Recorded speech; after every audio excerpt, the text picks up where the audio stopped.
এখন আমরা প্রশ্ন পড়ব হলো লিগ ও নকআউট পদ্ধতির সুবিধা। লিগ ও নকআউট পদ্ধতির পার্থক্য লিগ ও নকআউট পদ্ধতির মধ্যে পার্থক্য। আমরা লিগ ও নকআউট পদ্ধতির মধ্যে পার্থক্য ছক আকারে পড়ব।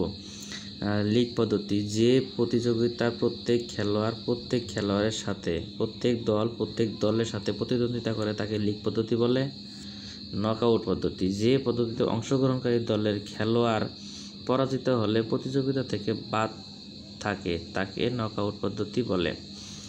আর লিগ পদ্ধতিতে খেলার সংখ্যা বেশি হয়, খেলোয়াড়দের দক্ষতা বৃদ্ধি পায়। নকআউট পদ্ধতিতে খেলোয়াড়ের দক্ষতা বৃদ্ধি পায় না।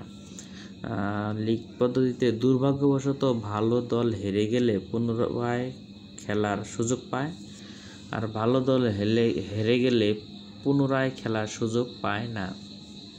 অনেকদিন খেলা চলে বিদায় আহত খেলোয়াড় সুস্থ হয়ে খেলায় ফিরে আসার সুযোগ পায়।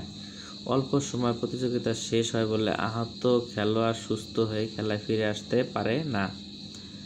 দলীয় সমঝোতা বৃদ্ধি পায়, দলীয় সমঝোতা বৃদ্ধি পায় না। দলীয় সমঝোতা বৃদ্ধি পায় আর দলীয় সমঝোতা বৃদ্ধি পায় না। আর ভালো খেলোয়াড় বাছাই করতে সুবিধা হয়, আর ভালো খেলোয়াড় বাছাই করা সহজ হয় না। ভালো খেলোয়াড় বাছাই করা সহজ হয় না। সকল দলের সাথে খেলার সুযোগ পায়, সকল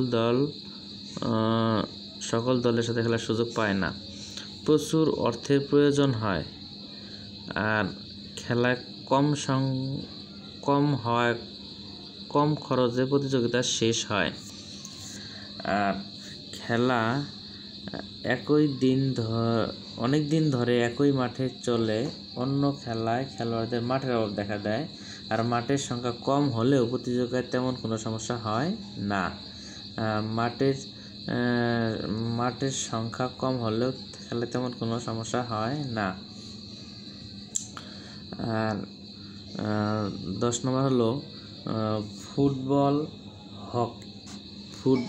hockey, cricket, volleyball, handball, kabaddi, basketball ইত্যাদি এই লিগ পদ্ধতিতে খেলা হয়ে থাকে। আর নকআউট পদ্ধতিতে হয় যেমন football, basketball, hockey, volleyball, badminton, table tennis প্রভৃতি। যখনই দেখা যায় প্রতিযোগিতা অংশগ্রহণকারী দলের সংখ্যা বেশি, তখনই এই পদ্ধতির মাধ্যমে খেলা পরিচালিত হয়ে থাকে। যে যদি কোনো দলের অংশগ্রহণকারী দল যদি বেশি হয়, অর্থাৎ প্রতিযোগিতায় যদি অংশগ্রহণকারী দল বেশি হয়, তাহলে নকআউট পদ্ধতিতে খেলাটা হয়ে থাকে যেন দ্রুত শেষ হয় এবং তাড়াতাড়ি এই খেলাটা চূড়ান্ত পর্যায়ে যাওয়া যায়। এই জন্যই নকআউট পদ্ধতিতে খেলাটা দিয়ে থাকে। প্রতিযোগিতায় অংশগ্রহণকারী দলের সংখ্যা যদি বেশি হয়ে থাকে।